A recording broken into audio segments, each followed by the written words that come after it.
একটু একটু করে শোধরাচ্ছে বরুণ আর অভয়ের সম্পর্ক। অন্যদিকে বরুণ আর কীর্তিকে সম্পত্তি ফিরিয়ে দিতে অস্বীকার করলো অভয় আর শ্রদ্ধা। হ্যালো বন্ধুরা, ভাগ্যরেখা ধারাবাহিক নাটকের 315তম পর্বের আপডেট নিয়ে চলে আসলাম তোমাদের মাঝে। তো 315তম পর্বে আপনারা দেখতে পারবেন, দেখা যায় অভয় রেগে কীর্তিকে এসে বলছে, কীর্তি তুমি কিছু বলার আগে একবারও ভাবো না, তাই না? ঋতু পিসি বলে, কীর্তি তুমি শ্রদ্ধা আর অভয়কে এত খারাপ ভেবেছো, আমি তো বুঝতেই পারি না তোমার মাথায় সবসময় কি চলে। আরে এই পরিবার, তুমি এসব কথা বলছো কিভাবে? অভয়ের মা তখন বরুণের মাকে বলে, বৌদি তুমি তোমার অসভ্যতম দেখেও কিছু বলবে না?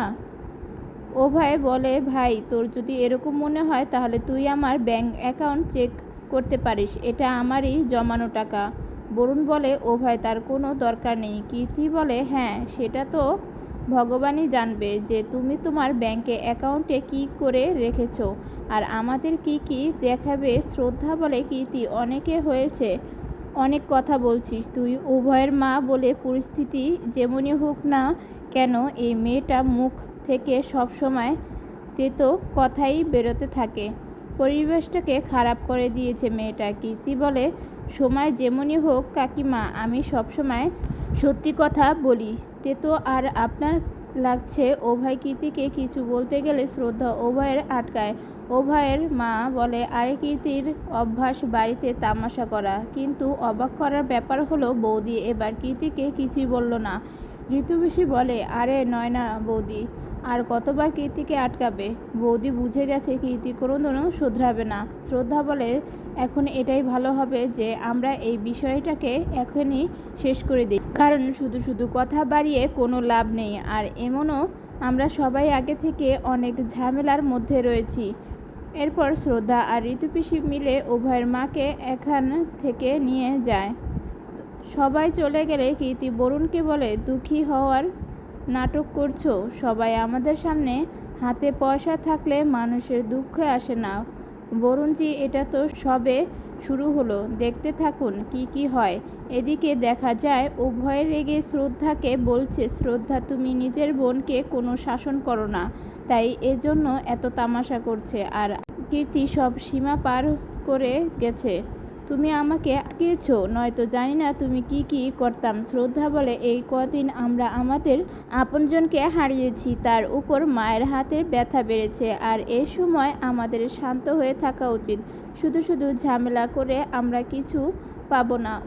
অভয় বলে, তার মানে শ্রদ্ধা তুমি এটা বলতে চাচ্ছ যে আমি কথা বাড়াচ্ছি, তুমি নিজের বোনকে কখনো কিছু বলবে না, তাই না? শ্রদ্ধা বলে, জেঠু অনেক আশা করে আমাদের উপর এত বড় দায়িত্ব দিয়েছে, আর আপনিও খুব ভালো মতো জানেন এটা এত সহজ ব্যাপার নয়।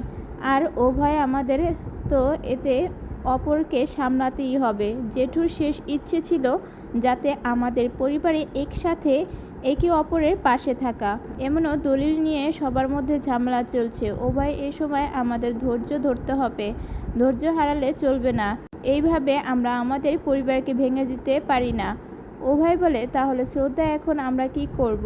অন্যদিকে দেখা যায় কীর্তি বরুণকে বলছে, করার হলে তো ওরা অনেক কিছুই করতে পারে, ওদের কাছে এখন এত অধিকার আছে যে ওরা চাইলে আমাদের বাড়ি থেকে বের করে দিতে পারে।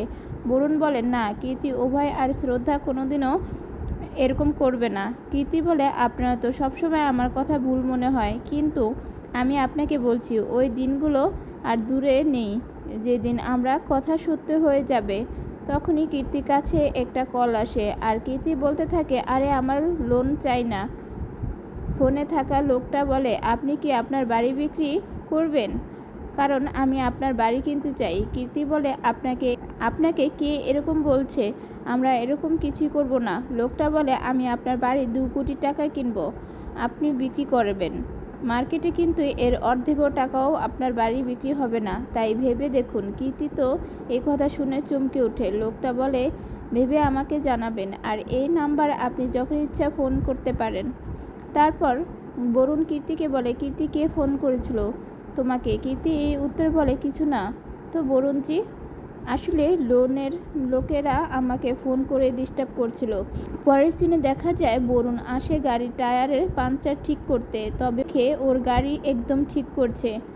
বরুণ বলে, আমার গাড়িটা টায়ার তো পাংচার হয়ে গিয়েছিল, তাহলে এটা ঠিক কি করে হলো?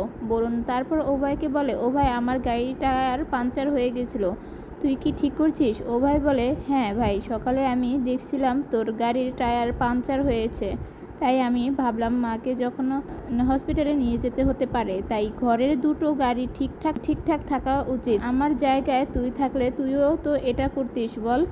আমি করি না তুই করিস, একই তো ব্যাপার। বরুণ বলে, হ্যাঁ একই তো কথা, ঠিকই বলছিস, থ্যাংক ইউ অভয় ঠিক করিয়ে দেওয়ার জন্য। অভয় চলে গেলে কীর্তি এসে বরুণের কানে আবারও বিষ ঢালতে শুরু করে। কীর্তি বলে, বাহ, আপনার ভাই আপনাকে ভালোবাসা দেখিয়ে আপনাকে ছোট করেছে। বরুণ বলে, ব্যাস কীর্তি, তুমি আবার শুরু হয়ে গেলে। কীর্তি বলে, বরুণজি আপনি কেন দেখাতে পান না? অভয় এসে এটা প্রমাণ করতে চাইছে যে এ বাড়ি এখন থেকে সবকিছু ওর কথাতেই হবে, ও সবকিছুই করতে পারে, আর আপনার কোনো দায়িত্ব নেই। অভয় আপনার বাড়ি ঠিক করে এটা প্রমাণ করতে চাইছে যে এবার থেকে বাড়ির খরচ কতটুকু হবে তার সিদ্ধান্ত নেবে আপনি। আপনার থেকে ওপরে থাকা এটাও বুঝতে চাইছে। একথা শুনে বরুণ একটু রেগে যায়। অন্যদিকে দেখা যায় শ্রদ্ধা ওষুধ খুঁজেছিল। শ্রদ্ধা বলে, জানি না আরতি ওষুধ কোথায় রেখে দিয়েছি।